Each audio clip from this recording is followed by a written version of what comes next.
누가복음 7장 11절에서 16절까지 말씀을 다 같이 봉독하겠습니다. 그 후에 예수께서 나인이란 성으로 가실새 제자와 많은 무리가 동행하더니 성문에 가까이 이르실 때에 사람들이 한 죽은 자를 메고 나오니 이는 한 어머니의 독자요 그의 어머니는 과부라. 그 성에 많은 사람도 그와 함께 나오거늘 주께서 과부를 보시고 불쌍히 여기사 울지 말라 하시고 가까이 가서 그 관에 손을 대시니 맨 자들이 서는지라. 예수께서 이르시되 청년아 내가 네게 말하노니 일어나라 하시매 죽었던 자가 일어나 앉고 말도 하거늘 예수께서 그를 어머니에게 주시니 모든 사람이 두려워하며 하나님께 영광을 돌려 이르되 큰 선지자가 우리 가운데 일어나셨다 하고 또 하나님께서 자기 백성을 돌보셨다 하더라. 아멘. 인사 나누겠습니다. 오늘은 참으로 좋은 날입니다. 우리 모두에게 좋은 일이 일어납니다. 오늘 전 여러분과 함께 누가복음 7장 11절로 16절을 본문으로 하여서 울지 말라 이 같은 제목으로 함께 말씀의 은혜를 나누기 원합니다. 제목을 한번 따라해 주시기 바랍니다. 울지 말라, 울지 말라. 사람의 일생은 울음으로 시작해서 울음으로 끝납니다. 아이가 응하고 울고 태어나서 성장하고 마지막 임종이 다가오면 가족의 울음 속에서 생을 마치게 되는 것입니다. 아이가 자랄 때 보면 자주 웁니다. 배고파 울고 아파서 울고 기저귀에 응가했다고 울고 웁니다. 울음은 항상 우리 주변에 있는 것 같습니다. 너무나 마음이 고통스럽고 괴로워서 울기도 하고 슬퍼서 울기도 하고 너무나 기뻐서 감격해서 울기도 하고 이렇게 우리가 운다고 하는 것은 얼마나 큰 은혜인지 모릅니다. LA 신성 감리교회 원로 목사님 되신 천영주 목사님께서 그 대구의 형님이 장로님이신데 보육원을 운영하고 있었는데 그 형님 댁을 방문했을 때입니다. 작은 아버지가 오니까 애들이 막 와서 아버지한테 때렸습니다. 아버지한테 뭐 사달라고 그러고 막 그러니까 형님 장로님이 애들 야단치면서 쟤 나가라! 왜? 장로님 오신데도 이렇게 때려 쓰고 난리냐고 야단을 치니까 애들이 막 웁니다. 그래서 천영주 목사님이 조카들이 오니까 놀래가지고 야 울지마 울지마 울지마 그러니까 그 형님 장로님이 말씀하시기를 울게도 울게 놔도 고아들은 울질 않아. 장로님이 보육원에서 많은 고아들 기르는데 이 아이들은 넘어졌다가도 이렇게 주위를 돌아보고 그냥 일어나고 울질 않는다는 거예요. 왜? 울어도 봐줄 사람이 없으니까. 그래서 아이들은 울지 않는다는 겁니다. 그 마음에 내가 마음속에 그 말씀이 지금도 남아 있습니다. 그렇습니다. 부모가 있는 아이는 조금만 아파도 울고 자기 뭐 뗐을 때 울고 울음이 묵입니다. 요즘은 애들이 왕이라 울면 오 하고 달래주니까 무조건 울고 보는 거예요.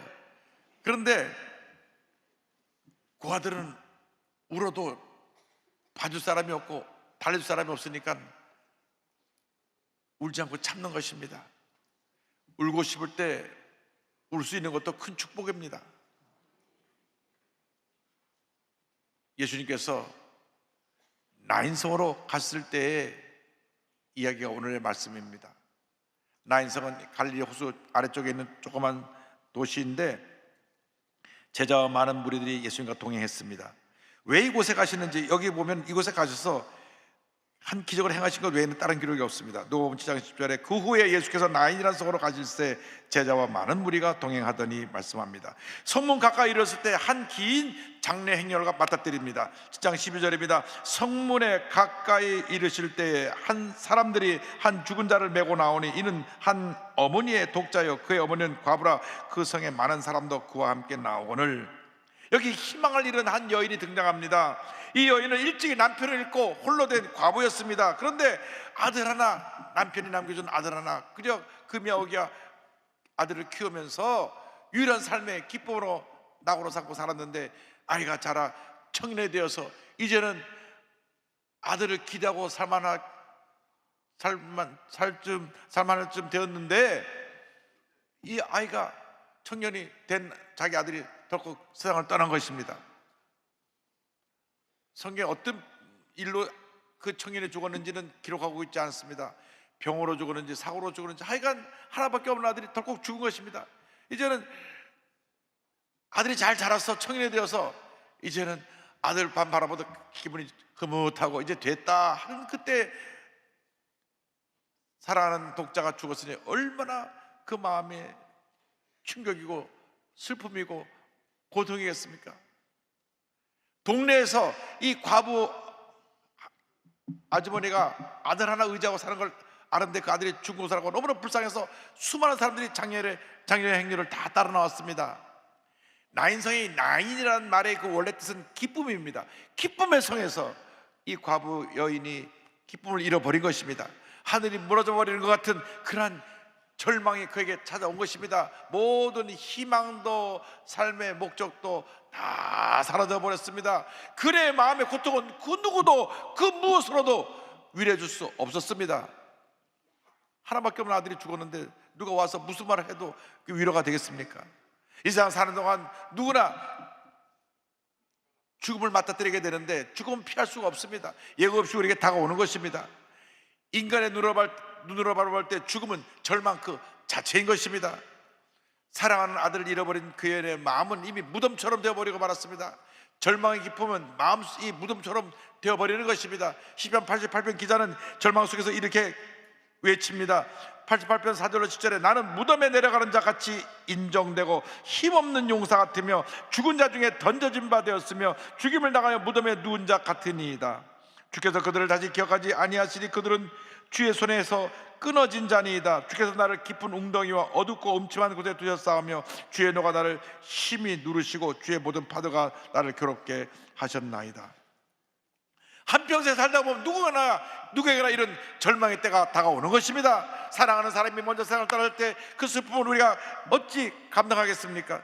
모든 노력을 일궈놓은 사업이 하루아침에 무너졌을 때 그 절망한 말로 다 표현할 수가 없을 것입니다. 평생 감기도 앓지 않고 건강하게 지내다가 병원에 가서 몸이 안 좋은 상태에서 가보니까 왜 이렇게 늦게 오셨느냐고, 당신은 지금 가난 말기입니다, 6개월 이상 못 살겠습니다, 이런 얘기를 들었을 때 그냥 그 자리에서 무너지는 것입니다. 절망의 순간이 다가올 때 우리는 무너질 수밖에 없습니다. 그러나 우리 신앙인들은 어떤 문제가 다가오고 절망이 다가왔다고 할지라도 거기서 포기하고 무너지면 안 됩니다. 절망 중에, 어려움 중에, 문제를 만났을 때 믿음의 주여 온전케 하신 예수님을 바라보고 부르짖어 기도해야 되는 것입니다. 88편은 9절에 이와 같이 기도합니다. 곤란으로 말미암아 내 눈이 쇠하였나이다. 야여 내가 매일 주를 부르며 주를 향하여 나의 두 손을 들었나이다.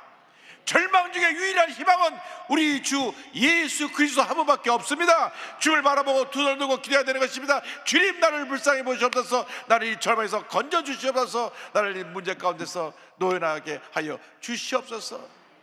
주 앞에 부르짖고 또 부르짖고 또 부르짖어야 될 것입니다. 그런데 참으로 감사한 것은 절망에 찬 여인을 예수님이 찾아오셨다고 하는 것입니다. 여러분, 세상 사람들은 우리가 잘될 때는 우리 주변에 몰려들어서 무엇인가 나를 통해서 유익을 얻으려고 하지만은 내가 안 되고 모든 것이 다 무너지고 하면은 그냥 썰물처럼 싹 빠져버리는 것이 사람들의 인심인 것입니다. 그런데 예수님은 정반대로 절망에 찬 이 여인을 찾아오셨습니다. 찾아와서 그 여인에게 말씀하셨습니다. 주께서 과부를 보시고 불쌍히 여기사 울지 말라 하시고, 아들의 죽음 앞에 어머니가 할 수 있는 것은 통곡밖에 없습니다. 그냥 목을 놓아 우는 것입니다. 네가 어찌하여 나를 두고 네가 먼저 가니. 울고 또 울고 또 우는 것밖에 없었을 것입니다. 그 어떤 노력으로도, 그 어떤 의학적인 방법으로도 죽은 아이를 살 수가 없습니다. 절대 절망에 부딪힌 것입니다. 그런데 절대 절망에 부딪힌 그 과부 앞에 예수님이 나타나셨습니다. 본인이 예수님을 찾은 것도 아니고 누가 예수님을 모시고 온 것도 아닙니다. 예수님이 그 자리를 찾아오신 것입니다. 어느 날 갑자기 예수님이 그 절망의 자리에 주님이 찾아오신 것입니다. 이것이 바로 은혜입니다. 은혜는 무엇이냐? 내가 은혜를 받을 수 없는 절망적인 상황에 처해 있는데 주님이 찾아오신 것이 바로 은혜입니다. 우리가 구원을 받을 자격도 능력도 아무것도 없는 우리 잿덩어리였는데 웬일인지 하나님이 예수님을 이 땅에 보내주셔서 예수를 통하여 우리를 찾아오신 것입니다. 우리를 구원하여 주신 것입니다. 절대 절망에 살던 우리가 예수를 믿고 나서 절대명 대신 예수를 통하여 구원 얻게 되고 새 생명을 얻게 되고 오늘 여기까지 오게 된 것입니다. 우리 자신을 보면 구원받을 만한 어떤 자격도 없고 어떤 공로도 없습니다. 우리는 잿덩어리입니다. 나 하나의 감정조차 다스리지 못해서 하루도 몇 번씩 성질을 내고 사람하고 다투고 싸우는 연약한 우리들입니다. 그런데도 우리를 불쌍히 보시고 우리를 사랑하여 주셔서 이 땅에 예수님을 보내주시고 우리를 구원하여 주신 것입니다. 요한복음 3장 10절 이와 같이 말씀합니다. 하나님이 세상을 이처럼 사랑하사 독생자를 주셨으니 이는 그를 믿는 자마다 멸망하지 않고 영생을 얻게 하려 하심이라.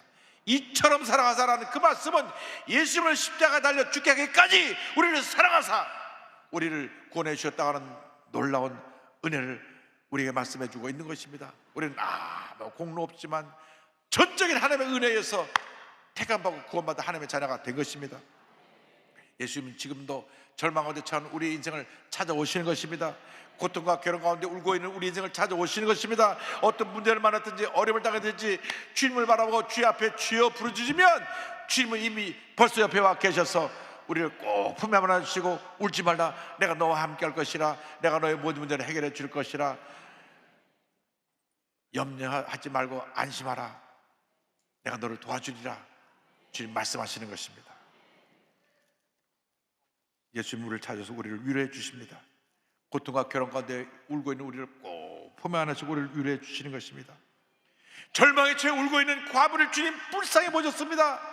얼마나 서럽게 울고 있었겠습니까? 내 하나밖에 없는 아들이 이제 이 꽃다운 나이에 세상을 떠났으니 이제 난 남원에서 어떻게 살거 어이어이 통곡하며 울었을 것입니다. 일찍이 남편 여이고 아들 하나 믿고 살았는데 아들이 세상을 떠났으니 그때 주님이 울고 있는 과부를 찾아오셔서 말씀하십니다. 울지 말라. 7장 13절에 주께서 과부를 불쌍히 여기사 울지 말라 하시고, 주님이 불쌍히 보시면 기적은 일어나는 것입니다. 사람이 우리를 동정해도 아무런 변화가 다가오지 않지만 주님이 우리를 불쌍히 여기면 그때로부터 기적은 일어나는 것입니다. 문제 해결의 길이 열리는 것입니다. 닫혔던 문이 열리는 것입니다. 절망이 떠나가는 것입니다. 문제가 떠나가는 것입니다. 우리가 주 앞에 불쌍히 여김을 받으면 그것이 바로 응답입니다. 느헤미야 9장 31절은 말씀합니다. 주의 긍휼로 그들을 아주 멸하지 아니하시며 버리지도 아니하셨사오니 주는 은혜로우시고 불쌍히 여기시는 하나님이심이니이다. 이것이 은혜입니다. 주님 우리를 불쌍히 보시면 그 순간 모든 문제가 다 해결되는 것입니다. 온 세상 사람들이 다 나를 버리고 떠나도 우리 주님 우리를 떠나지 아니하십니다. 온 세상 날 버려도 주 예수 안 버려. 주님 우리를 버리지 아니하시고 우리의 눈물을 닦아주시고 우리를 절망 가운데 건져주시고 우리 삶 가운데 주님의 평안함을 넘치게 채워주시는 것입니다. 그리고 주님 말씀하십니다. 울지 말라. 우리가 슬피 울고 있을 때 절망에서 고통에서 괴로움에서 많은 상처와 고통 속에서 울고 있을 때 주님 말씀하십니다. 울지 말라. 울지 말라. 울지 말라. 무덤가에서 울고 있는 막달라 마리아를 예수님 찾아오셨습니다. 그의 눈물을 닦아주셨습니다. 요한복음 20장 15절 16절입니다. 예수께서 이르시되 여자여 어찌하여 울며 누구를 찾느냐 하시니 마리아는 그가 동산직인 줄 알고 이르되 주여 당신이 옮겼거든 어디 두었는지 내게 이르소서. 그리하면 내가 가져가리이다. 예수께서 마리아야 하시거늘 마리아가 돌이켜 히브리 말로 라보니 하니 이는 선생님이라는 말이라. 지금도 절망 가운데 울고 있는 자를 주님 찾아오십니다. 과부의 눈물을 멈추게 하시고 관으로 다가가서 관에 손 얹고 주님 말씀하십니다. 청년아, 내가 내게 말하노니 일어나라. 그 순간 청년이 벌떡 일어났습니다. 7장 15절입니다. 죽었던 자가 일어나 앉고 말도 하거늘 예수께서 그를 어머니에게 주시니, 예수님이 찾아오심으로 절망이 변하여 희망이 됐습니다. 통곡의 자리가 기쁨의 자리가 되었습니다. 감격의 자리가 되었습니다. 은혜의 자리가 되었습니다. 기적의 자리가 되었습니다. 축복의 자리가 되었습니다. 예수님 오시면 절망은 떠나가는 것입니다. 문제는 떠나가는 것입니다. 문제를 말할 때 사람을 찾아가지 말고 주님 앞에 나오시기 바랍니다. 이 사람 저 사람 만나봐야 시간만 낭비되고 오히려 절망은 깊어지는 것입니다. 주님께 나오시기 바랍니다. 예수님께 나오시기 바랍니다. 예수님께 나와 예수님을 붙잡고 주님 나를 불쌍히 여겨 주옵소서 주 앞에 부르짖는 여러분 모두가 되기를 바랍니다. 주님이 긍휼히 보시면 모든 문제가 다 해결되는 것입니다. 우리 교회 최수자 권사님이시라고 2020년 코로나 때 천국 가셨는데, 이 권사님이 간증이 참 이 설교를 준비하면서 제 마음에 깊이 여러 가지 많은 생각을 하게 했습니다. 이 권사님은 결혼한 지 1년 만에 남편이 세상을 떠납니다. 어린 아들 하나 남겨놓고 그때 나이 25살. 그래서 지방에서 무조건 살기 위해서 아들 하나 데리고 올라와서 온갖 고생을 하면서 이제 아들을 키우는데 누가 전도해서 우리 순복음교로 오게 됐어요. 여러분, 순복음교로 전도에 오면 주님이 만나주셔서 그 운명이 바뀌어지는 것입니다. 그래서 막 교회 오는데 와서 예배 시간에 얼마나 은혜가 막 통곡하며 울면서 주님의 은혜를 받고, 교회 나온 다음 날부터 새벽 기도를 매일같이 나왔어요. 열심히 나가서 막 은혜를 받는데 막 하나님의 은혜를 쏟아부으십니다. 외롭고 힘들고 아들 하나밖에 없는데 예수님을 만나니까 예수님이 기쁨이요 은혜요 축복이니까 매일같이 나와서 기도하고 또 기도하고, 예배 시간은 다 빠지지 않고 나서 주일날 수요일날 금요일날 새벽 매일 나서 예배를 드리니까 하나님께서 복을 주셔갖고 막 하나님 은혜가 임하는데 전도왕이 돼갖고 많은 사람을 전도해서 그래서 지역장 구역장 되고 권사님까지 됐어요. 그리고 하나님께서 그 아들도 막 복을 주셔가지고 한양대학교 행정대학 박사가 나와서 박사학위를 받고 안산시 공무원이 됐습니다.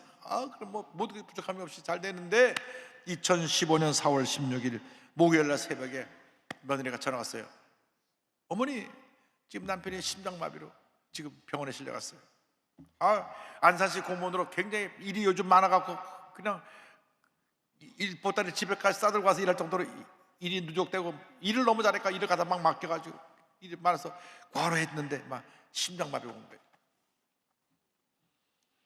그래서 급히 앰뷸런스 가서 실어갔는데 골든타임을 놓쳐서 일단 심장마비가 오면 4분 내로 심폐소생을 해서 뛰게 해야 피가 머리 뇌로 돌아가서 뇌가 살아있는데 4분이 지나가면 산소공급이 안 돼서 뇌가 죽습니다. 뇌사 상태가 되는 거예요.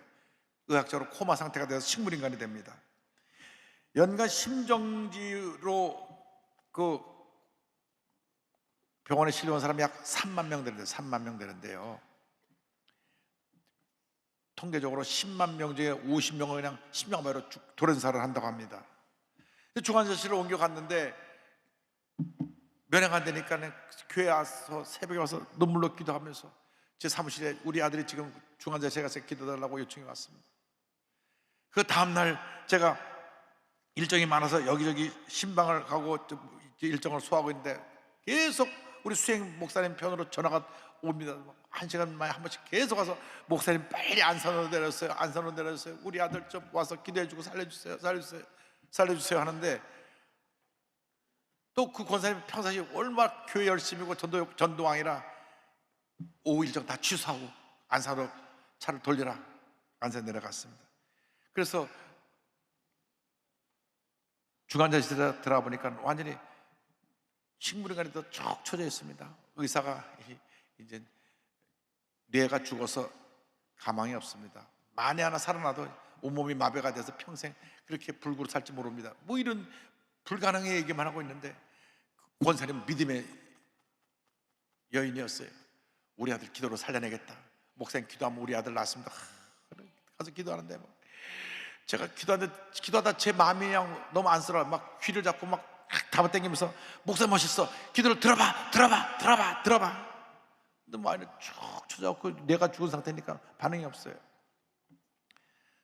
그리고 이제 기도해주고 나왔는데 권사님이 막 병원 복도에서 막 기도하면서 지구역의 성도들에게 기도 요청하고 당시 이대현 대교장에게 기도 요청하라고 또 순복안석교 김미 목사 기도 요청하라고 막 기도를 하는데 그날 저녁에 기적이 일어났습니다. 아니 이 청년이 아들이 손가락이 까딱 움직인 거예요. 까딱. 할렐루야.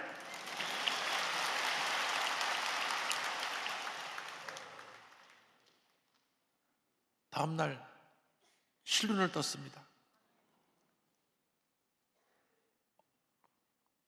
그래서 권사님이 너무나 감사해서 주일날 와서 예배를 드리는데 주일날 5사람이나 전도해 갖고 와서 그 와중에 전도 열심히 해갖고 와서 새신자랑 같이 예배 드리는데 예배 끝나고 나니까 전화가 딱 왔는데 아들이 눈을 떴습니다. 할렐루야. 그 권사의 믿음이 대단해요. 전도왕일 뿐 아니라 기도대장입니다. 그 아들을 살려내더라고요. 그래서 아들이 월요일날은 의식을 차리고 화요일날은 동료들을 와서 만나기 시작하고 한 달이 지나니까 완전히 회복돼가지고 할렐루야 사무실에 와서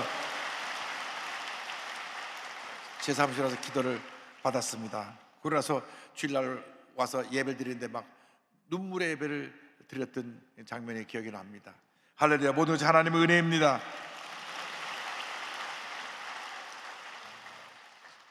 지금도 신앙생활 잘하고 계신데 우리 최수정 원사님은 천국에 먼저 가셨으니까 이렇게 내려다보시면서 아이고 내 간증하시네 하고 계실 텐데 여러분 믿음의 여인, 기도의 여인이 아들을 살려낸 것입니다. 여러분 믿음을 가지면 기적은 일어나는 것입니다. 하나님의 은혜가 임하는 것입니다. 여러분이 어떤 절망에 처해서도 어떤 문제에 있어도 주 앞에 나와 부르짖어 기도하면 주님께서 우리 기도를 들으시고 응답해 주시는 것입니다. 우리의 눈에서 눈물을 닦아주시고 하나님의 놀라운 은혜와 축복으로 넘치게 채워주시는 것입니다.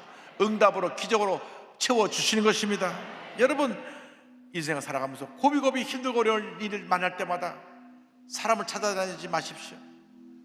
주님 앞에 나오시기 바랍니다. 주님 붙잡으시기 바랍니다. 사람의 도움은 일시적인 것이고 한계가 있어서 우리 삶에 완전한 답을 주지 못합니다.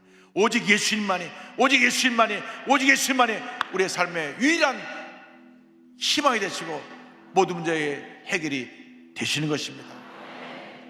주님만 믿고 의지하고 나갈 때 하나님의 주신 은혜가 우리 모두에게 풍성히 임하게 될 것입니다. 아무리 힘들고 어려워도 우리에게 절대 절망의 순간이 다가왔다고 할지라도 절대로 여러분 믿음의 끈을 놓지 말고 주님 꼭 붙잡고 울지 말라 주님 음성 듣고 다 일어나는 여러분 되시기를 주님의 이름으로 축원합니다. 기도하겠습니다. 사랑과 은혜와 자비가 원하신 하나님 아버지, 절망의 순간순간 고비고비마다 통곡과 눈물로 밤을 새울 때 우리를 찾아오시는 주님, 울지 말라 사랑하는 아들아 사랑하는 내 딸아 울지 말라. 우리를 위해 주시는 그 위로와 그 은혜에 감사드립니다.